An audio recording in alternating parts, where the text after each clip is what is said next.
or in a Christmas caper. So, do you know the names of? Wait. Oh, In Search of Santa. Christmas movies with penguins. Wait, I missed it! Break dancing. He's so floppy, I can't really get him to break it.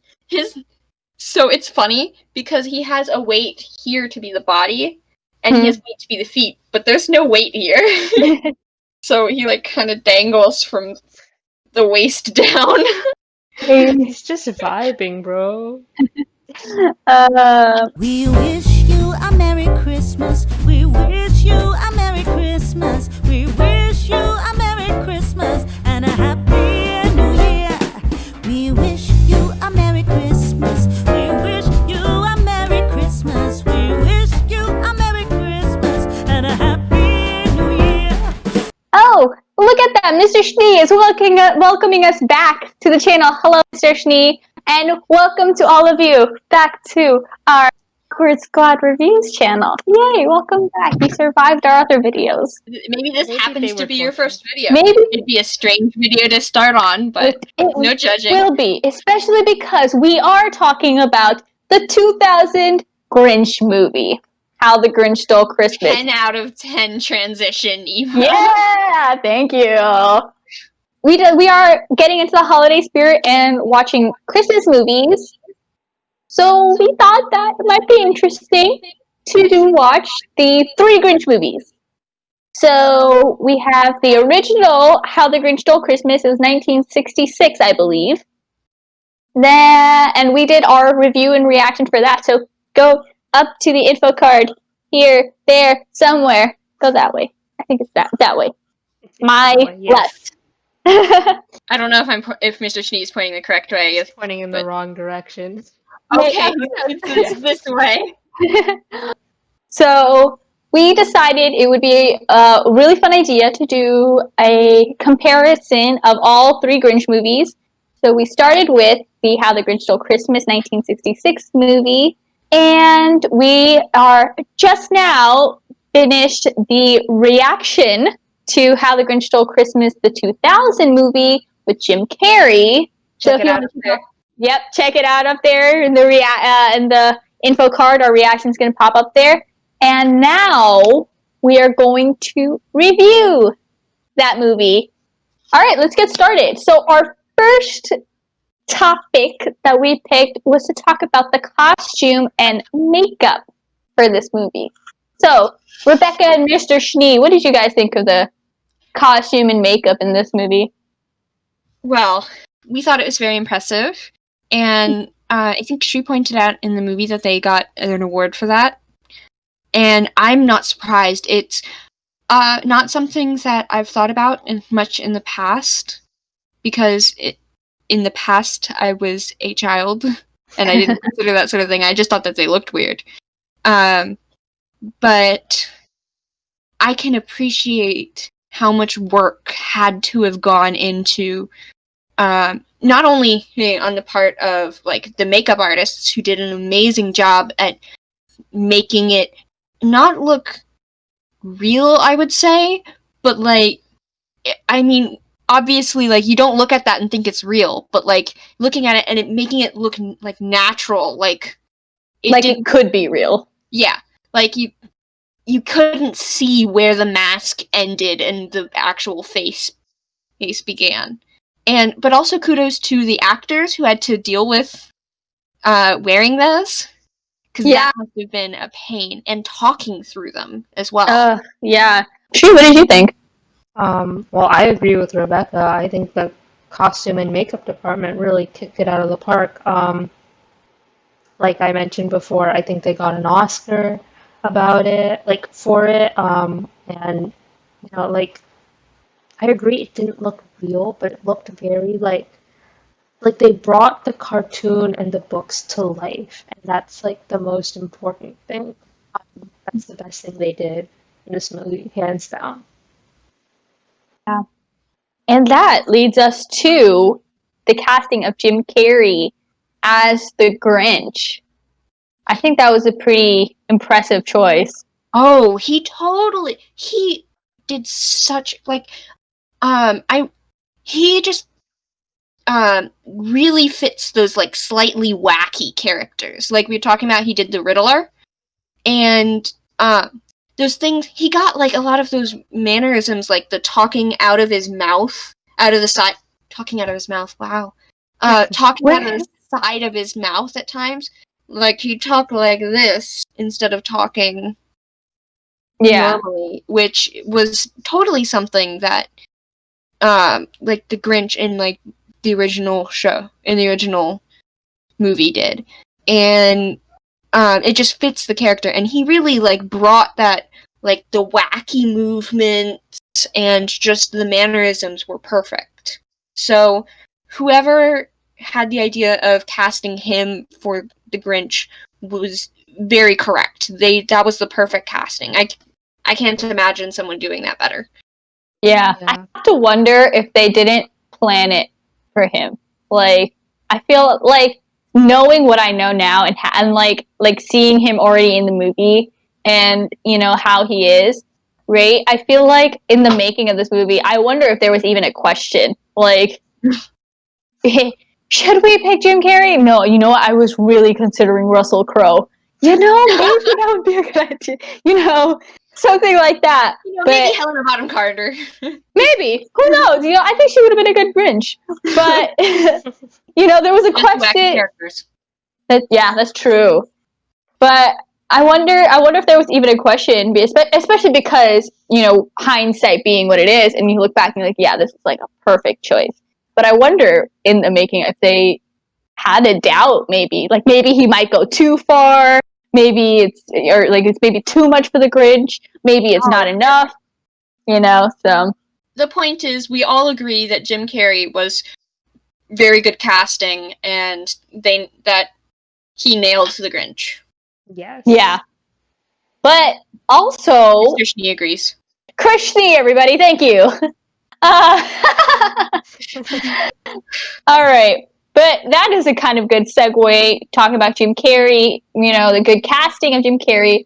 Let's also talk about some of the things that he did in the movie, the relatableness of the Grinch. So some of his, like, mannerisms we were talking about, some of the things he did were pretty relatable. Like, when he didn't want to hear them singing, and he just stuck his head in the cymbals, like, ah, ah, ah, ah. Like, I've had those moments. He'll keep, like, a steady beat. And oh, no. Okay, then. Everybody, It seems the Merry Christmas side of my closet doesn't want to have Christmas lights, but the Grinch side does. Okay. You know what? That fits this movie. It's a metaphor. The lights are giving commentary. They were watching the movie with me, so. That's true. Going back to the point, that moment with the symbols, that was one of the really relatable moments for the Grinch. But you know who was the most relatable of this whole movie? Max. Max was was so relatable the entire time. Like, the Grinch is like, you're gonna do this, and Max like, no. And then like the Grinch going back and forth. I'm gonna go. No, I'm not gonna go. I'm gonna go. I'm not gonna go. Yeah. And I was like, thank you, Max. Yeah. And then the part where his heart is growing. The way he wanted to while the Grinch was gone.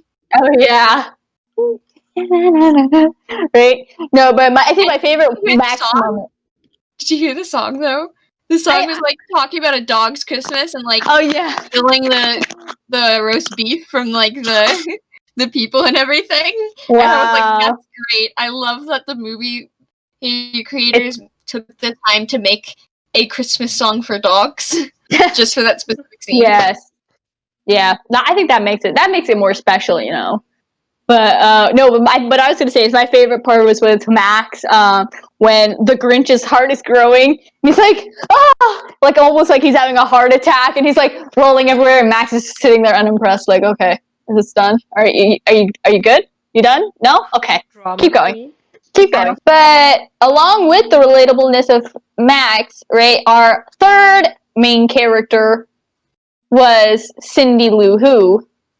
And what do we have? Like, we wanted to talk about the portrayal of Cindy Lou. I thought it was kind of, like, interesting that they chose to have the 5-year-old be the most adult person in the movie.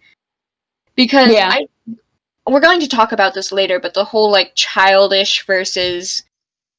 childish and adult mix, it was very much like they kind of switched it so that the character who was supposed to be the child was the adult, where all of the adults were the children. It is interesting that they made her to be the adult, and also because I feel like, especially in like the original How the Grinch Stole Christmas, Cindy Lou is supposed to represent like the innocence, the naivety of children, right? Yeah. Right, and in a sense, she does that here too. But she also like it's not as much the innocence of the child. It's that she knows. Yeah, she knows what Christmas is supposed to be like, and so that's what she's doing anything she can to pursue that.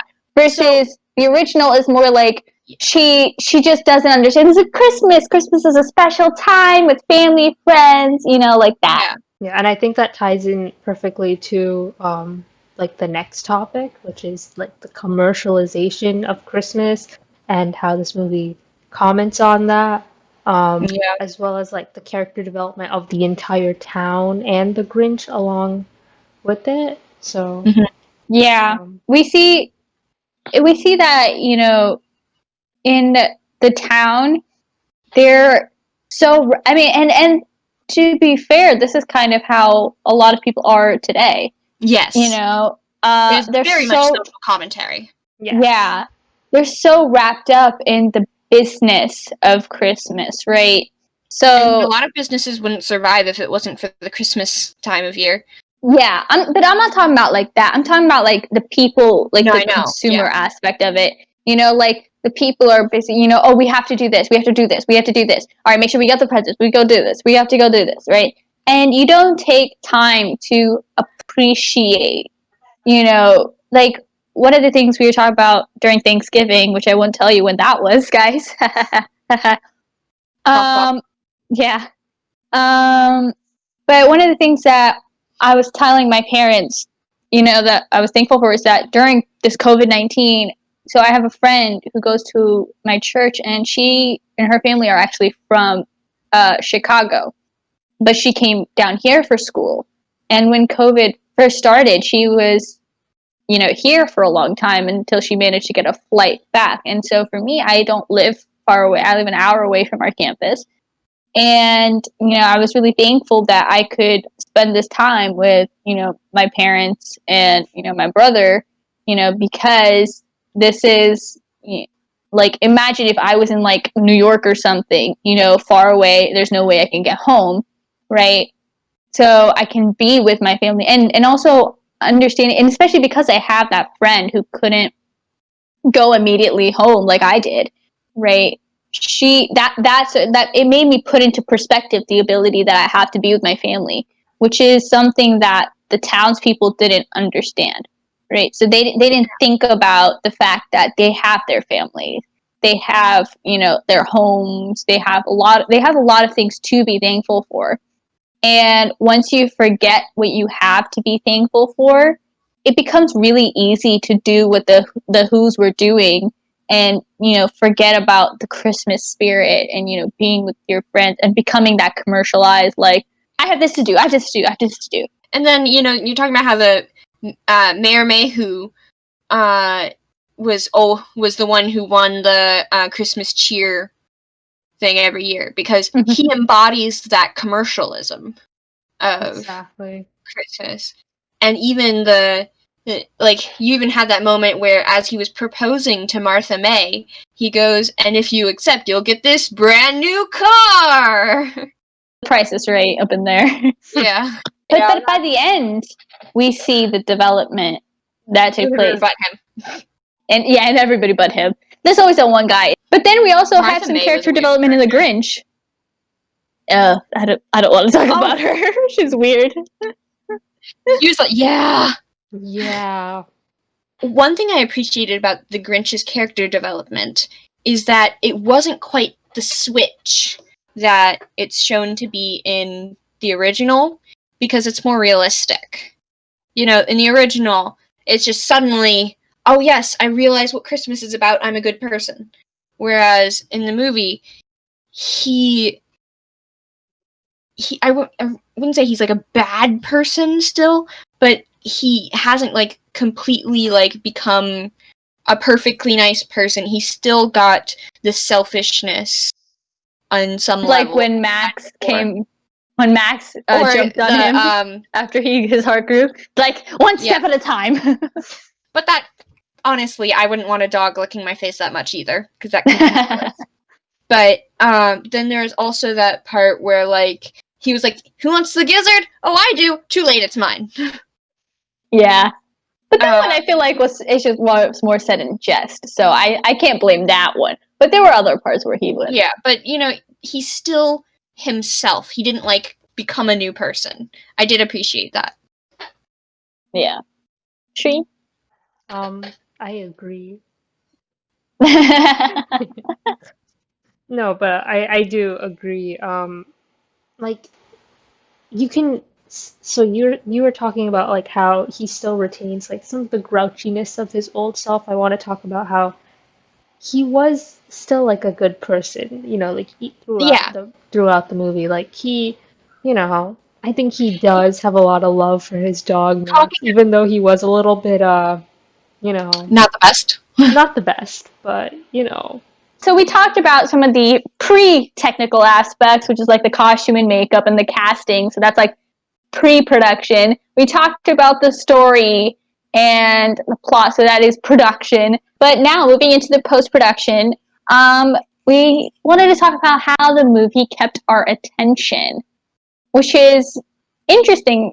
So, but like I think we mentioned this in the reaction, but Shree and Rebecca have seen this movie before. This is the first time I've watched this movie. I've seen like a scene or two, but nothing like the movie, right?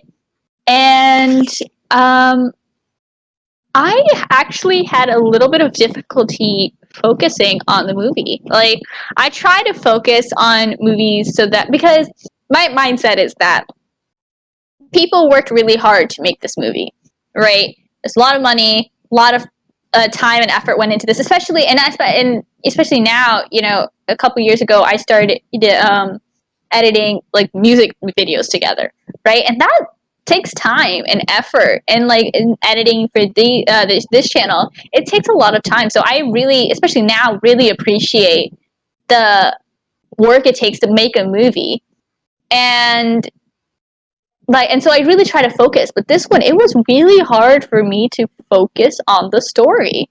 Like, the parts I really enjoyed were the parts that they kind of took from the book, right? The backstory was kind of weird for me, right? It was kind of all over the place in my mind, and I was like, what is going on, right? But then the parts where they're actually getting to where the original story was, it felt so put together that I was like, okay, this part can keep my attention. So I don't know. What do you guys think?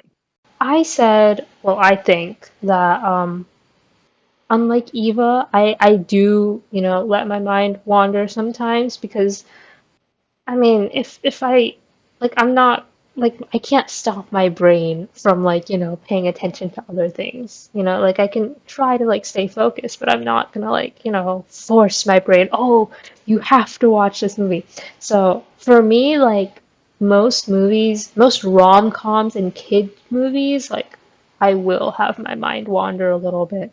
You know, there's not a lot of movies that really pull me in and grip me, so that's the only thing I focus on. Um, so I feel like this one wasn't any different for me. It just seemed like a normal kids movie about the Grinch, you know? It didn't completely distract me and it didn't completely keep my attention, you know? Okay, I have to clarify a little bit. I don't say like I only focus on the movie. Like, okay, this is happening right now. This is gonna be okay. Like, I'm not saying like I'm that like focused or anything. I do like, especially if I have seen the movie before, it's a little easier for me to be like, okay, you know what, I actually have to do this. but I try to, I feel like out of respect, Right. So I try to do that, but I feel like I'm not one of those people who's like blinders on, only this is happening right now, But anyways, yeah. So I feel like I should clarify that. One of the things that we mentioned while we were planning out the review is that part of the reason we think that it might have been hard to keep the attention is that it seems pretty repetitive. Like there are some. It just in the type of humor, at least. Yeah. And it felt kind of aimless at points. Yeah. Because the source material is so short, you have to add things in if you want to make a full-length movie. And this is 2 hours long, like an hour and 45 minutes. So so it's not like it's about 15 minutes longer than the average movie today. So, that means more work. Like you have to put in more work especially for something that felt perfectly paced at 30 minutes. Yeah. No, what I was going to say is, for me, the repetitiveness was mostly when the Grinch is by himself in his lair, right? Yeah. He kind of does the same thing every time. So he doesn't like Christmas. He does freaks something out. gross or weird. Yeah. And then he leaves the cave, comes back to the cave, and he does it again. It's like the same. And then and even the things he says become old because the actions get old. But if you at least come up with something creative to say, then, you don't mind as much because people are creatures of habit. We like patterns, right? Humans are generally people who, they sit in the same spot every day, that kind of thing, right? Corners. So in that humans are creatures of habit. So we don't mind. I don't mind watching people do the same action, but if you come up with something different to say or make it interesting, like how they do montages of how days go by. Like if somebody who doesn't change their routine in movies, right? What do they show? They always show him brushing his teeth the same way at the same time, but it's like he's wearing different shirts, so you know that these are different days, right? And it's the same action, it's the same pattern, but it doesn't get boring in the sense how they also don't do it for very long. Yeah, and the Grinch in his lair, they had a lot of really long moments, and that made it just drag out, in my opinion. So this kind of leads into our next topic because we're having a little debate here, and this is the biggest debate we've had for this movie, and that is the question of how wholesome this movie was.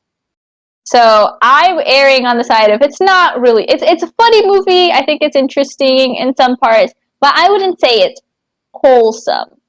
I think it has a wholesome message. Yes.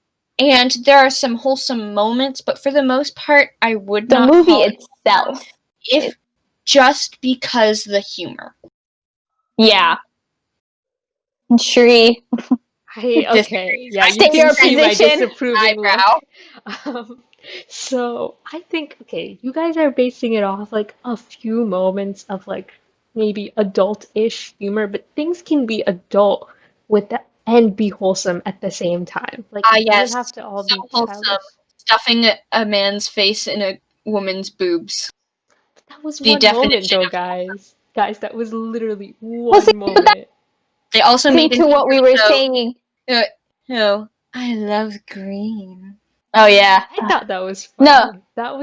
But but our point of view, it kind of ties back into the repetitiveness aspect because at some point, some of it was funny, he's mean, what was it, the green, the fur, the muscles. This is something I didn't get to say in the repetitive thing because I was listening to you guys and you guys were making some good points, but I wanted to say it's not repetitive if it's just a running joke. So like the Martha May stuff, for example, a running joke. Just because it's a running joke doesn't make it not repetitive. You can have a running joke, but if it happens too much, it does go on the side of repetitive. Like, have you ever seen Avatar: The Last Airbender? Yeah. They have a running joke of the cabbage man. My cabbages. Yeah. And so but they didn't do it often. Like, every once in a while, if they were in an area where it would make sense for the Cabbage Man to be, they would make the joke. I think you're downplaying the amount of times that they make those types of jokes, because it's every time Martha May's on the screen. And She's not on screen a lot. And she's on for a good portion. it's And not also, a lot. It doesn't have to be and they verbal make jokes either. they make the same type of humor with the Grinch the whole time. It's different jokes that I think on their own would be funny. And neither of us are saying they're not funny. Yeah. Sure. But they are repetitive because it's the same joke in a slightly different manner again and again and again for the whole movie. Yeah. And what I was going to say also is that it doesn't also have to be like verbalized jokes. Like the I was telling those scene, like there was the green, the fur, the muscle, right? And that's funny. I'm not saying that's not funny. I think, but that kind of humor was so much throughout the whole movie that it downplayed the humor for me. It made it repetitive, and then that kind of joke, it detracts from the wholesomeness for me. Yes, especially since, like I pointed out, they were making these jokes with like 8-year-old. Yeah, and it's like overt. 8-year-old make a sort of implied sexual thing. And it's not only the verbalized ones, like the muscle, right? It's like what you said, the fact that she looked like she enjoyed it when he landed into her chest, right? Like, or some of the looks she gives, like in class, like, oh, yeah, the 8-year-old. Yeah, I mean, an 8-year-old giving sultry looks was like, let's not think about that. True, but I mean, I still think it's wholesome to me, at least, because there's not. I still think that it doesn't take up the majority of the movie, and it doesn't like stick in my mind for me. Like the stuff that sticks out to me is like the Grinch, talking about how packed his schedule is, eating glass. That for some reason just like sticks in my mind. Although that's not particularly wholesome either. no. But, I guess it just depends on the person. For Eva and I, it was enough to where it would push it out of wholesome for me. But for you, it wasn't. Like, I agree with you that it had plenty of the grown-up adults. It did have some just plain relatable jokes, like the self-depreciation war. oh yeah. Jazzercise. Yeah, like I enjoyed those jokes. Dinner with myself. Can't miss that one again. Yeah, those were funny jokes that stuck in my mind. But it was you had enough of the adult jokes with the keys and the sultry looks from the 8-year-old and stuff that it would push me out of wholesome. Yeah, well, leave your comments down below about what you guys think on this debate. How wholesome is it? How wholesome is You agree the with Grinch? And I say another thing that would be a factor is the more you watch something, the more normalized it becomes in your mind. That is also I've true. watched this movie a lot, like at least 3 or 4 times. So like I've seen it before, but I haven't watched it a lot, I would say. Yeah, and I've never watched it. That might be part of why you're more open to it. Not numb, like being more wholesome. Yeah, why you're more numb to the more dirty jokes than Sure. you and I are. We just talked about it a little bit, but some of let's talk about, and we kind of talked about it sporadically through the whole video, but the kind of strange union between childishness and adult humor and behavior. Like for me, I thought the Grinch was a strange mix of, he never really grew up. So he had that like kochukunye, like he's small child humor that you would see in elementary school, and then you would eventually grow out of. Because I don't think he ever grew up out of that kind of humor. So he kept making those kind of jokes that were like, But then like another thing it did was it treated the adult humor in a childish manner. Oh, yeah, that's true. It felt like 13-year. When we say adult humor, we really just mean like 13-year-old humor. Yeah. Yeah. Because, like, it treated the dirty jokes in such a childish manner. One thing is, I don't know who this is for. Exactly. yeah, That's fair. Because this movie, it has such a childish sort of humor, but that humor is used to make adult jokes that kids wouldn't appreciate. So it feels like what it was made for is childish adults. or teenagers, basically teenagers. Basically, yeah. Childish never really adults, had that aka sort of, like, high school students. Teenage. Well, this was an interesting discussion. So, final thoughts of this movie. What do you guys want to go? Sri, you want to start? Jim Carrey is awesome. Agree. Yes, we can all agree. Some really relatable memes. And just overall, I think a lot of people our age have grown up with this movie. I know you guys personally didn't, but I know a lot of people our age did grow up with this movie. It came out the year before I was born, so For me, I'm gonna say that this is a good movie. This is for me one of those, like, I'm glad I watched it. I may not, if I don't watch it again, I'm not gonna be like disappointed. Like, I'm not gonna be like, oh, this is such a good movie. I would watch it over and over. If it's on, I might watch it. If it's not on, I'm not gonna cry over it. So that's for me the majority of how I feel about this movie. I did like it. There were some funny aspects to it. Like, honestly, his schedule is basically my schedule except for Jazzercise. Like, and solving world hunger. So we had like funny parts there. I liked them. But like I said, if I never saw this movie again, I'm not going to be like crazy upset or anything. I would say I'm mostly the same. I did enjoy this movie. There are things that I really like about this movie. I do appreciate the commentary. That's definitely not something you see in very many Christmas movies, because Christmas movies typically idealize Christmas to the extreme. So I appreciate that, and there are definitely a lot of things that I do appreciate about this movie, but I'd say that I'm the same, where I enjoyed it, and I'm glad I've seen it. And I'm glad that I watched it this time, because I think it's been a long enough time where I've developed and I noticed new things and were able to really appreciate things in a new way, such as the makeup that I pointed out. But if I never saw it again, I wouldn't cry or anything.